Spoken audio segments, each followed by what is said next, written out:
Hey everyone, and welcome to Get Celebritized, where I help you earn more so you can live more, a bigger, vivacious, wonderful legacy life so you can give back more and be the philanthropist I know you want to be, giving to your favorite causes and charities and family members and just people that matter most to you.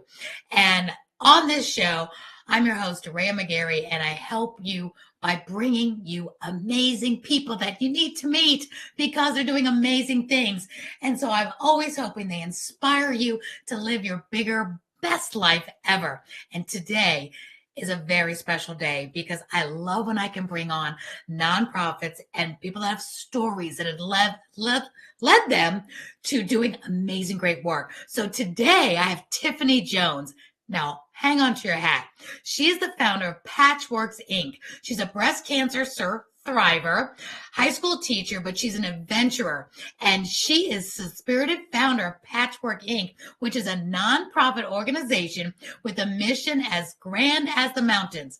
She has traveled to Africa and she is kicking cancer's butt by climbing Mount Kilimanjaro. She's got a story to tell. I'm bringing her on because only she can tell it the right way. I'm going to stumble over my words.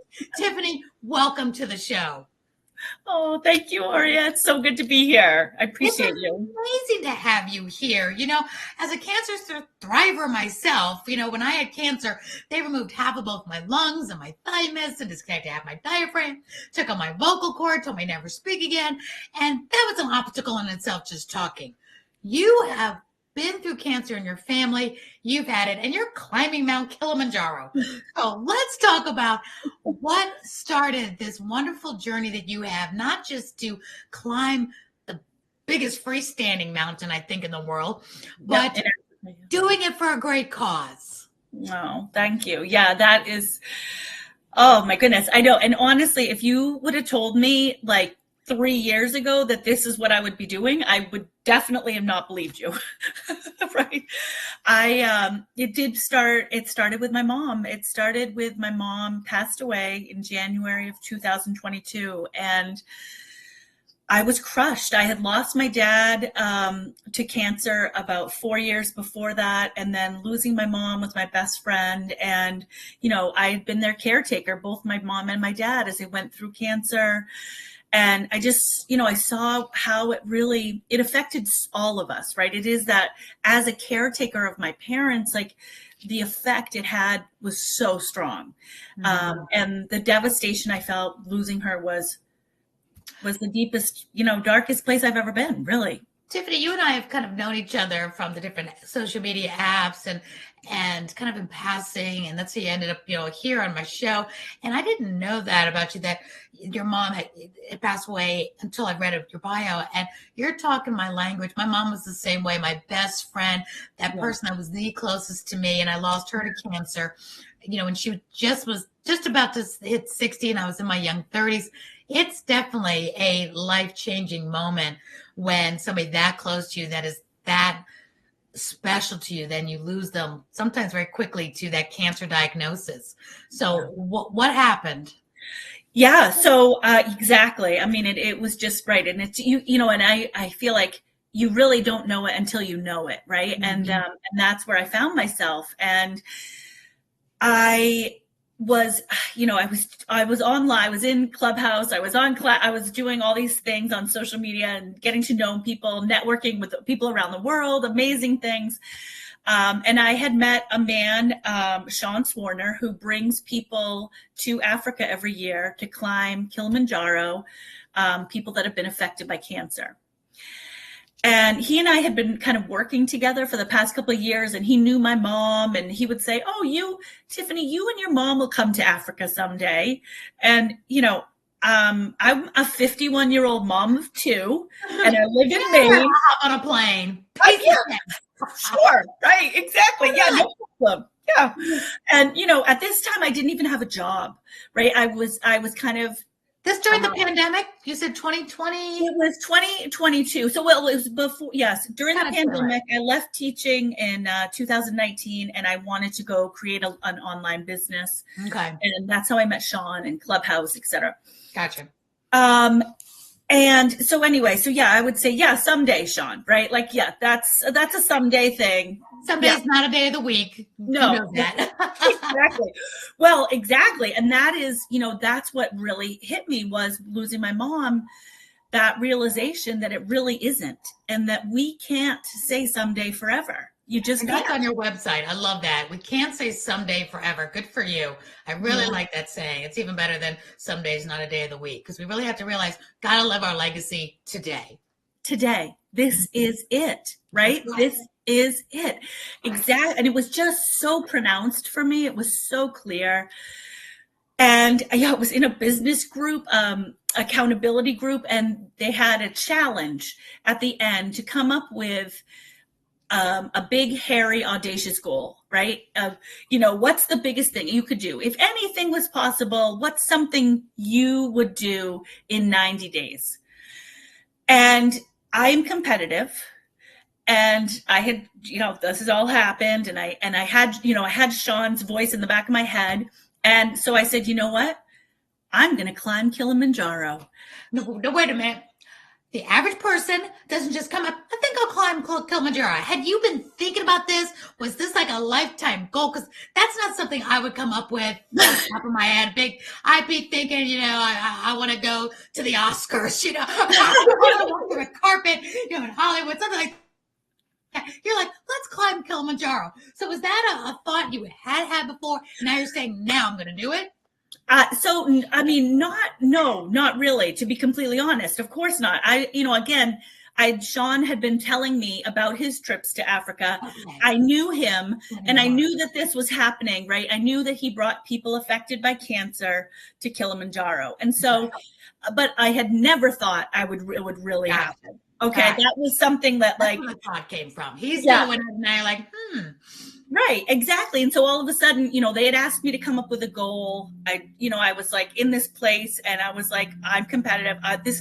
Who's going to have a bigger goal than that? Because some people I remember you talking about that on Clubhouse too. Yeah. I'm like, I remember that because you were doing the fundraiser to get you there. Remember that. Exactly. And so I said that was my goal, and I had no idea how. And I knew that I just had to break that big goal into these small pieces. And so, the first thing I did, and I did a little thing for Adidas, but I said the first thing I did was buy sneakers. Okay. That's what you got to do.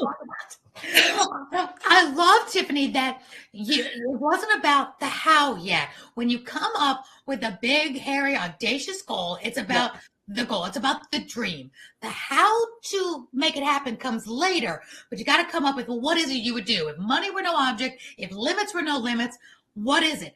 Don't think, well, if I had, and I don't know how to do, stop all that and just, what would it be? And you did that. You said, I'll climb Kilimanjaro. And you had not figured out anything yet, did not know how to.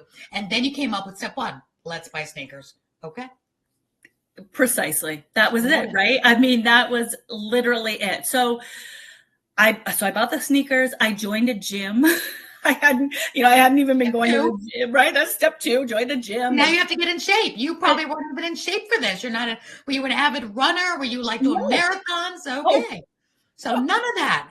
I am not in shape. I am just, I need to buy sneakers. I own a pair of sneakers, but I'm going to climb Kilimanjaro. I love this. That's a big, audacious, hairy goal. It doesn't really. Seemingly impossible. Seemingly impossible if you take somebody out of shape, never done it, thinking, well, this is going to be too hard. Oh my gosh. It's completely, the odds were all against me, of course, right? But I was like, I'm here. I'm here to try. I'm here to be. I'm here to do it. So I did this. I didn't have a job, like I think I mentioned earlier. So I have no money. I love it. No money. And so I was like, experience, no sneakers, not a member of a gym, and no money to go. Woo, this sounds perfect. You can see why I really wanted to do this. I love this. This is my favorite. Oh my gosh. So I could, I was always just looking for that next right thing that I could do. And so the next right thing I could do, I could start a GoFundMe. It doesn't cost anything, right? I can tell my story. I can tell you why I'm going to go climb this mountain. I have a very big motivation with, losing my mom and my dad both to cancer.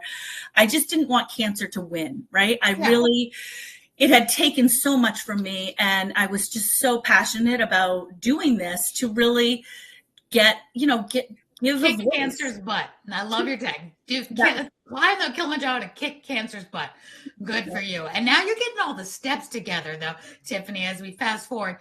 Before you go, I believe you come up with a whole nother set of obstacles. Is that correct? Or did you do it once and then you had your setback? No, it was so the timeline is my mom passed away in January. February, I bought sneakers and joined a gym. March was when my GoFundMe got funded by Grape Nuts. Nice. How much did you raise? Grape Nuts they were turned 125 years old. I hadn't thought about this cereal since my dad passed away. It was his favorite cereal. They chose 9 women to sponsor their GoFundMe adventures.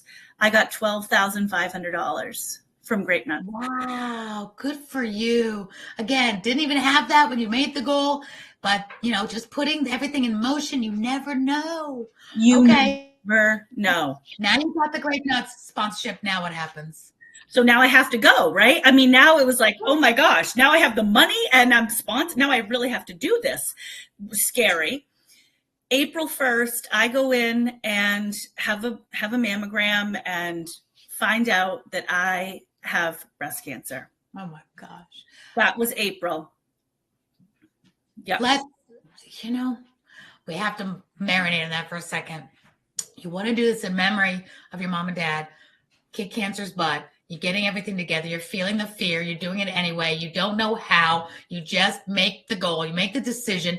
The how starts coming. You have no money. The money comes. And now you get cancer as you're about to climb a mountain to kick cancer's butt. You would think that would stop a person. But nay, let's continue. I know. We're walking into the doctor's office and my husband is like, you're more afraid they're going to tell you can't climb than that you have cancer. And I was like, yes, yeah, I am, because I have to do this. What was the date to do it? So now it's April. When were you planning to go climb the mountain? So end of June. Okay. So it's April, end of June. So I continue to, I go into the doctors and I tell them, look, I know I have cancer. I get it. I have a lot I have to do. I said, but I have to go climb a mountain. And, they thought I was kidding at first, but then they got, then as they saw me, they were like, oh no. Okay. My doctors were amazing. They were all in for my climb. They were, the other piece, Oria, that I want to share is that along this journey, I documented it, whether it was Facebook Lives or, there was some other social audio apps that I recorded things on, videos. I just wanted to share how I was doing this along the way, because so many times people set these goals and then you see them after, whether they did it or whether they didn't do it, but you never see the how, the journey. Exactly. We want to see the imperfection. We want to see the falling down. We want to see how hard it was. And because that helps, because we all have hard times.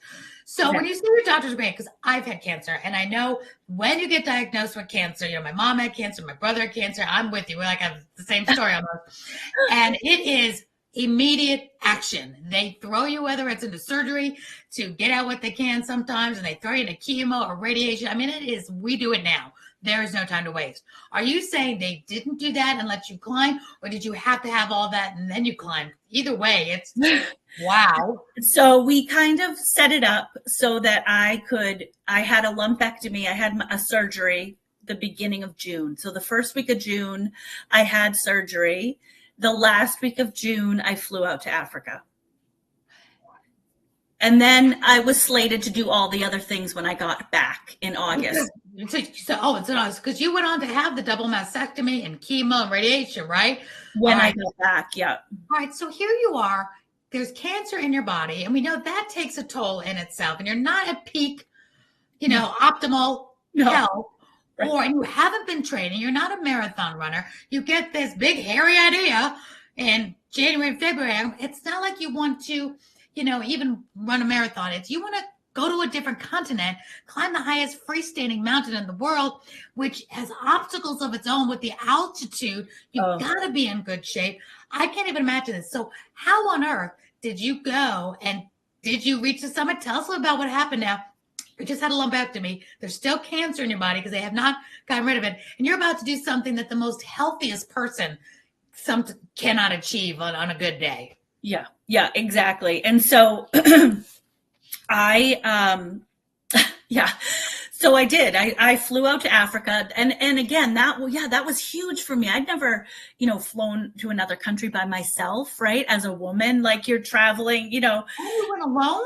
all by myself. I was all by myself. So that was kind of exciting, the journey, but it was all along about the journey. Jonathan Livingston Seagull, that book. Yeah. And, that kind of, he was like my spirit animal. And, just thinking about that, it is about enjoying this journey. And so, that was my mindset. And I got there, I got to Africa. It's a 6-day climb up Kilimanjaro. Yeah, it's 19,341 feet. It's the highest freestanding, not part of a mountain range, right? Mountain volcano in the world. Yeah, exactly. Let's go. And you just had lumpectomy and you've got cancer and you haven't taken care of that. Plus, your immune system, you're traveling the world, going to a different continent right after COVID and all this stuff. And look at your bravery muscles. Oh my gosh. Yeah. What drove you to say, all caution to the wind? Did you just know this was the right thing to do? Because there's a lot of things that would have stopped somebody just out of common sense. Like, you're not trained, and you got cancer, we're still getting over a pandemic, you're flying to another continent. I mean, just all the things. It's going to be, hello? I know. I'm just so, it's just amazing. I did. I knew that this was what I needed to do. I was guided like along the way. It was all about just being open to the journey and the signs, right? Like, is this the right thing to do? Yes. I kept getting the green light. You really felt called. You must really felt it in your bones. I need to do this. Good for you. So strong. So so I was there, and honestly, getting cancer myself, it was personal before to kick cancer's butt, but having cancer, I was like, oh no. I love it that you're climbing the mountain with cancer. Yeah. You have cancer and you're climbing that mountain. So the 6 days, tell us the good, the bad, and the ugly. Okay. Yeah. So it is, it's insane. It is really, it is insane. It is, you go through all these different, kinds of tropical, like the rainforest. You start at the rainforest, and then you go to evergreens, and then you go to tundra and desert. I mean, there's like up the elevations, it changes all the time. So you start off in the rainforest, and the first thing you start off with, they tell you, pole pole is Swahili for slowly, slowly. Pole pole. And that is how we climbed, was one step at a time, slowly, slowly, which honestly is a little bit hard too to do, because my automatic is not slow. I am, I'm kind of wired to go instead of slow. But it's amazing what happens when you do slow it down to that one step at a time. And that's what I did. We all did. I was with a great team of climbers. I was, with a group from around the world that all had been affected by cancer in one way or another. So that was also a really bonding experience. And the first kind of challenge that I really wanted to get to was on day 3, we get to a place called the Lava Tower, which is 15,000 feet. Up until this point, the highest mountain I'd ever climbed was 6,000 feet. So this is, double that easy. 15,000 feet, the lava tower. And you get there on day 3 and you have lunch and you kind of stay there for a little while to get acclimatized and have your body adjust, because it really is, there's no oxygen.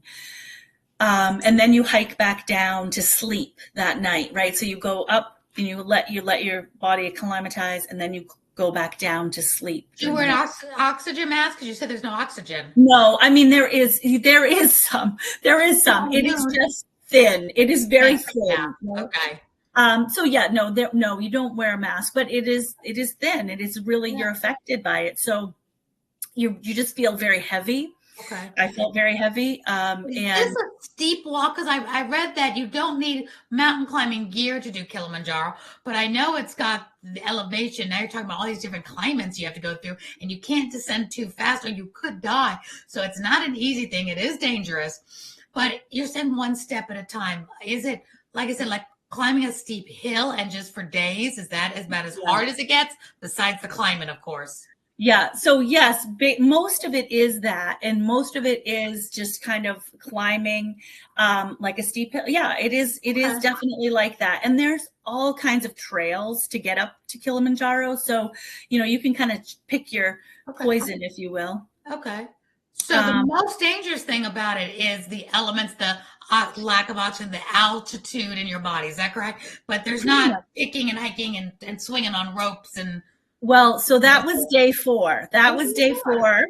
You're swinging on ropes on day 4? It's a wall. It's called the Barranco Wall, and there's a rock called the Kissing Rock, because you are basically like this, rock, and you are kissing the rock, right? As you kind of like go across this rock, it is insane. I mean, it was, we didn't have picks, we didn't have ropes, but it is rock climbing. Okay. Gotcha. It is rock climbing. And so I had known, that this was also, Lava Tower had been like my first goal that I really wanted to get to, but Barranco Wall was my next, really, like, I wanted, like, if I can do that. And I did it. Day 4, I did Barranco Wall, and I was like, oh, like, yes, I love it. And that was amazing.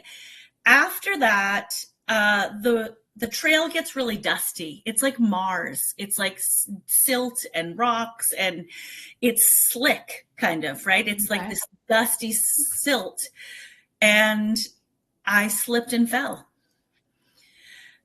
and I slid down. A rock stopped me. Oh my gosh. But my head was down the mountain and my feet were up the mountain.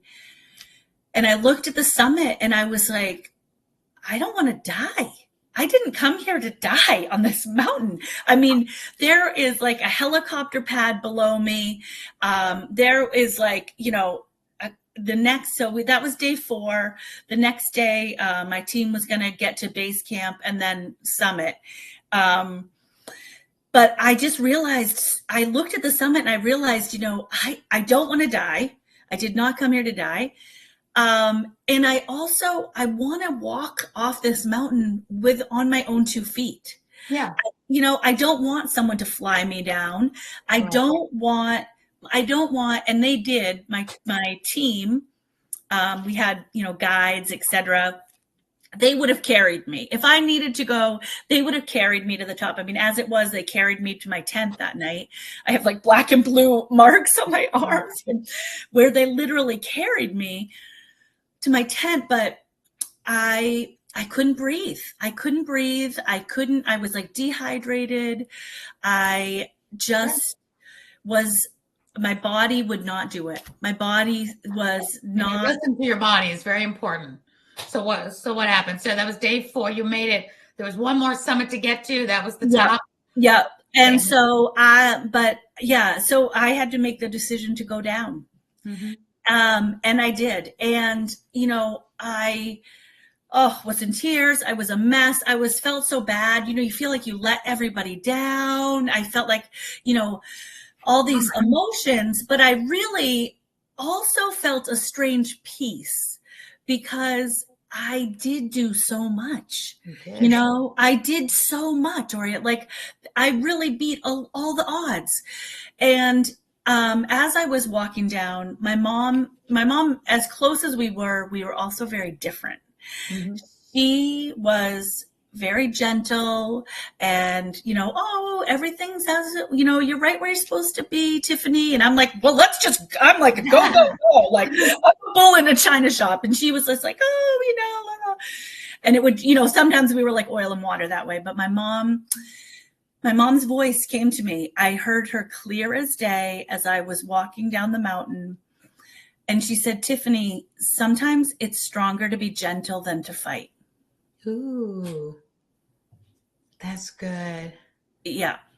And, that it just hit me. And it really honestly that changed my life. I mean, I so often fight, and it really is stronger to be gentle, whether that's, gentle on myself, gentle with others, like, all the things. It really is gentle. And I feel another learning lesson in this is, especially as women, we're so hard on ourselves. We think about what we didn't do, like I didn't make it to here. Instead of it, I know you do what I'm about to say, is celebrate the win. All the wins. Like I said, just having a lumpectomy, you have cancer, you're in a different continent, you're fighting the elements, you're climbing all the way up 4 days when most people can't make it out of bed if they just had, diagnosed with cancer, a lumpectomy or whatever. And you're not a trained athlete at this point, but you went and did it. The bravery, the excellence, the endurance, the health it took to just get 4 days. I wouldn't probably make it the first 5 minutes, and you did 4 days. So look at and I know you do, but for those listening and viewing, it's the positive. Look at all the things that were wins. And if that last leg wasn't, here's my question to you. You had all these wins.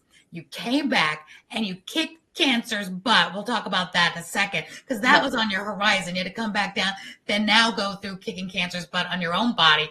But you have the win of you went that far. So excellent. But let me ask you this before we unpack what happened when you got back. Will you ever, do you think you'll give it another shot? Well, so I want to, definitely share what happened was that my team had 2 days that they were going up and summiting. With that 2 days, this is honestly where Patchworks was created, because I had been a teacher. I'm a teacher. I love education. I think I'm just passionate about it. I think it's the answer to so many pieces of our life, right? Education and knowledge. But I had 2 days in the village that I would not have had if I were on the mountain. And in that 2 days, I got to visit this orphanage and these schools. I saw so clearly the teachers that they have nothing. They, pencils, they don't have pencils. They don't have paper. There's no supply chain for the teachers to get curriculum. They don't have curriculum. They don't have workbooks or, a photocopier. Like they have nothing. And the teachers are there working with these kids every day, day in, day out. And, I had brought things over. My daughter had gotten donations during the year, knowing I was going. And so I brought pencils and I brought paper over, and that was great. But what I really saw was the need to help these teachers on a permanent basis. Wow. And I, again, just kind of like me climbing the mountain, I know it was like, this is my legacy. That is your summit. So wait a minute. We need to be clear with this. Your reason for going over there wasn't what you thought it was to reach that summit. The whole goal, the whole purpose your mom had and God had, and the bigger picture was to get you there, to come down that mountain and spend those 2 days there to start your legacy and help those there. That's the summit. Yeah. You did reach the summit. Yeah. Tell us what you do now. I'm just get goosebumps. I know. I didn't know what happened during that 2 days that you weren't at the top.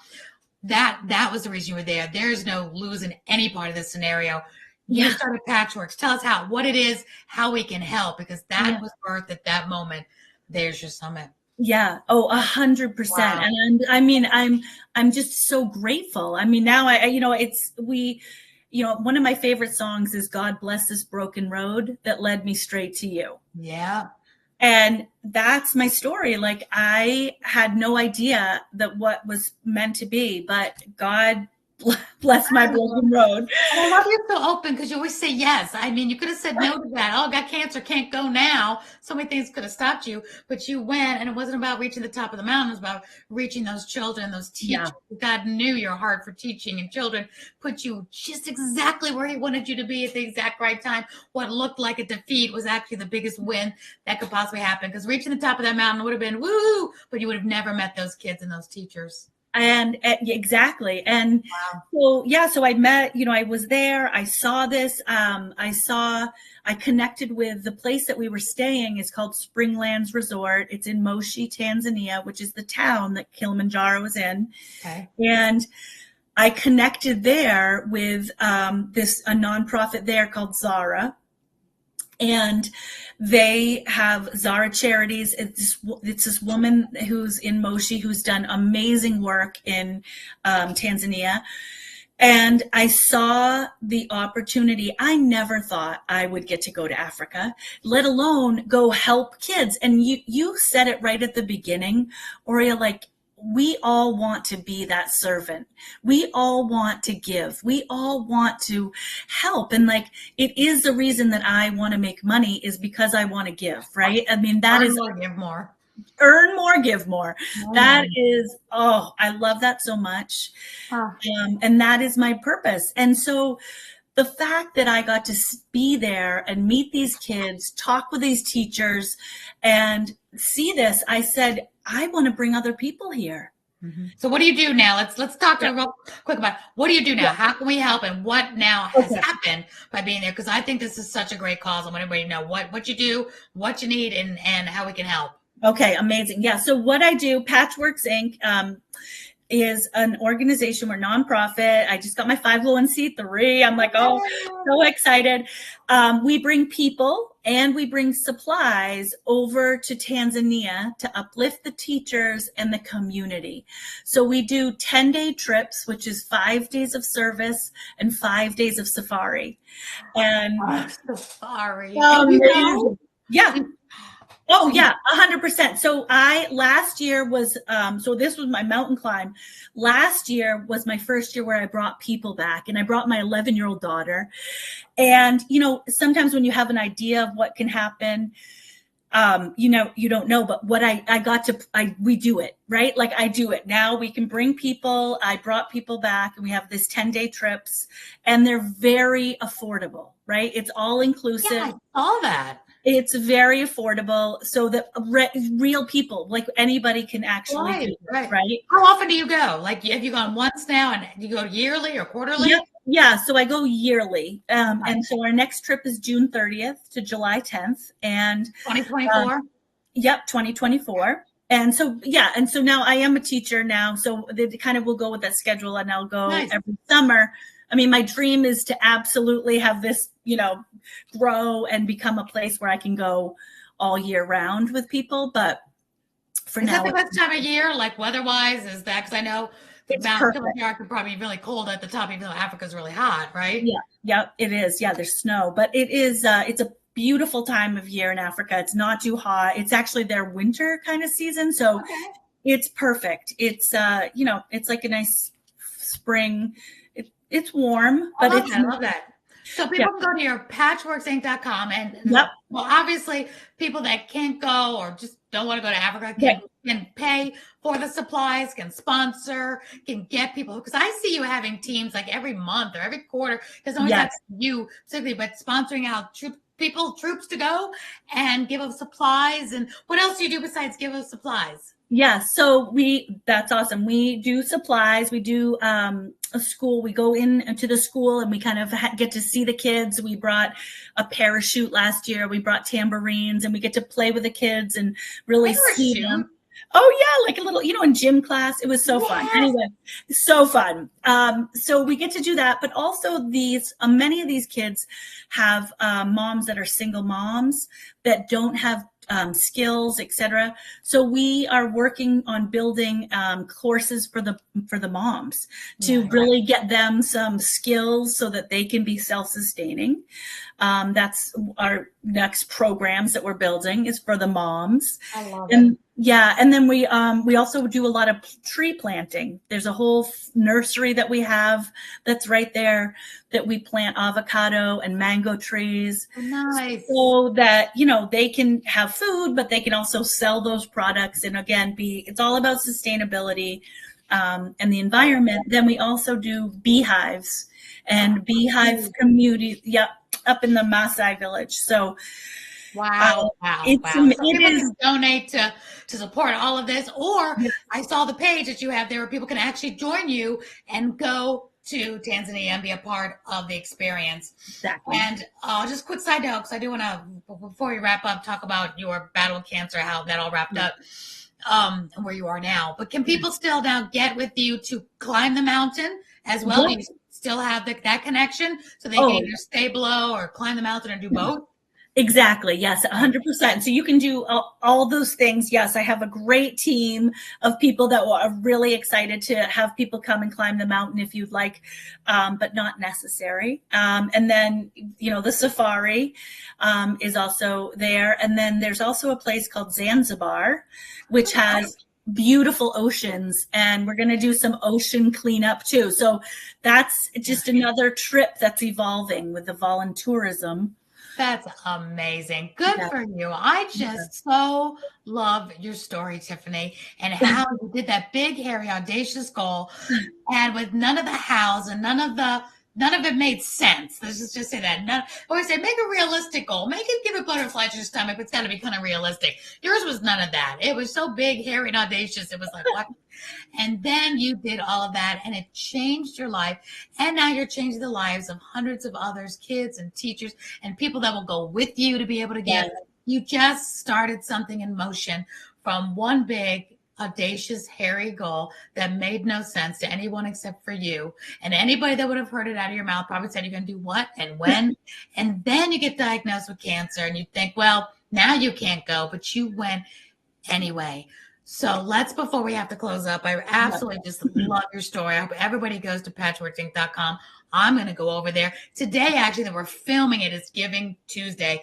So I'm going to go online too and share something you've put on social media for this and get you out there for Giving Tuesday. And then from then on as well. But you come back now and you reached the summit. You reached the summit. And then some with the cherry on top. And you come back now and you have to face cancer and surgeries. So tell us, what year was that? And how did that all go? And where are you now? So that was, that was 2020. So 2023, right. This year. Yeah. My hair is just growing back. So I was told that I was going to have a double mastectomy, and then after when I got back, and that might be it. But what happened for me was, again, a broken road in that I came back and they said, actually, you need to do chemotherapy before your double mastectomy. So I got to have, a full chemotherapy and did that whole gamut, lost my hair, was bald for, a long time, and all those pieces, right? Such a mental journey. It's a physical journey, but it really is such an emotional journey. So it is. Yeah, it really just tears you down. Chemo doesn't just tear down your entire body inside, outside. It's exhausting. My cancer, my non-Hodgkin's was curable, but I almost died from the chemo. It's like, just got to make it through the chemo. I swear they need to find a better course than chemo. I know. Primitive. It is. Please come up with something better than that. Yeah, exactly. So and then I had a double mastectomy, which was really hard. And I had, I had tubes. I didn't really realize I had like 4 tubes. I had to have for forever. I can move my arms now. I love this so much, right? I'm like, Yay! Praise the roof, praise the roof. You look fantastic. It has not dampened your spirit, which is all that matters. And how are you health-wise now? Is everything good? Clean bill of health? Yeah, so everything is great. I did end up having radiation as well. So I got to do, I got to just do all of it. There you go. Do it all. Do it all. But I'm in active recovery, and I've gotten to get back to the gym in this last month. August was my last surgery. And where are we now? November. Yeah. So it's not been that long. I know. Yeah, no, it hasn't been that long. This is still pretty fresh for sure. But I mean, hair growing back. You know how long it took me to grow my hair that length? That's amazing. It was so slow for me. It was terrible. You look great. Good for you. God bless you. It's amazing. And I wish you all the blessings. Keep on going. I've been cancer-free 23 years. So use that as a litmus stick for you. Keep on going. Yes. Now that you're in this, you're just beginning. Oh my gosh, your whole journey, just like when my cancer happened, my whole world started. I mean, everything I do now started from them saying, you have cancer, you'll never talk again. And then my whole world just opened up and everything great happened from there 23 years ago. And now you're at that pinnacle where all this is happening. And I love the way it unfolded. There's so many lessons we could unpack in this about how to reach for your dreams and how to overcome your obstacles, how to climb your crazy, audacious mountain. There's so many. I'm sure you'll unpack this. One thing before I get to our closing questions is, where can people find you to follow this journey that you did when you climbed the mountain? Is it on Facebook, you said? What would be the platform for that? Yeah, Facebook, Instagram is a great place to find me. Under your name or Patchwork? I'm a TJ Me Uplift. Yeah, and is it on your patchworksinc.com? It is. Yep, it is. It's on patchworksinc.com. That's a great, that's a great website to go to, and it has all the social media links will be there. Yep, exactly. All my social media links. Yep, yeah. So LinkedIn, I'm everywhere. All right, so go to patchworksinc.com. Your social media links are there because I want to go back and I want to see this journey. I want to go look at those Facebook Lives and watch you do all this, because history was made there, and you're giving people no excuses to give up on their dreams and no excuses not to dream in the first place. And it really, I just cannot applaud you enough, because women, we don't applaud ourselves enough. And it's really important that we say, bravo, well done. Just taking that one step in front of the other that you did walking up that mountain. You said it was step by step, taking it slow. And then you felt like you crashed and burned, but you didn't. That was just the beginning of the big win. And it reminds me again, when they took out my vocal cord, you're thinking, well, that's the end, so much for the rest of your life. It's like, no. That was actually the beginning. That was the best thing that could happen, because now God gets all the glory every time I open my mouth. So with that, give us, as we have to close up, best lesson learned. And then I'm going to ask you my closing question, but give us your best lesson learned, and maybe one mistake that maybe you did, you wouldn't, maybe like something like that you learned, a negative and a positive lesson learned. Okay. Yeah. So I think, that is my tagline, is that you can't say someday forever. And that is my biggest lesson learned, is that, every day is a gift.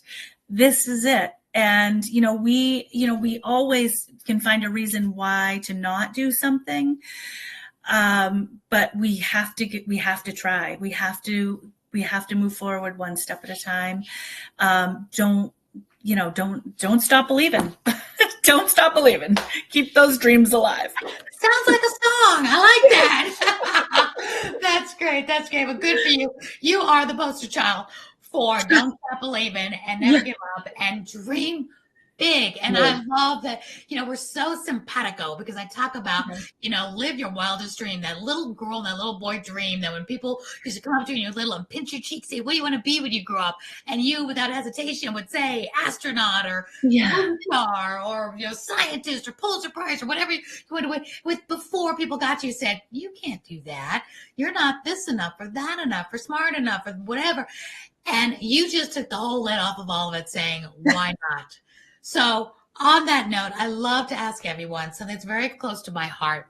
My television was called Live Your Legacy TV. My summits were Live Your Legacy Summits because after I had cancer, I was very clear God wanted me to help others live their best life right now. And like you, some days not a day of the week. Some you can't say someday I'm going to do this or do that or live my best legacy. So I love to help people just think about creating and living their legacy on purpose instead of waiting for us to die and then somebody else figures it out. Well, what did you do? And you get to cultivate how people remember you and what your legacy and your footprint was. So I know you've got such amazing ones, but in a nutshell, what do you hope your legacy will be when you take your final breath?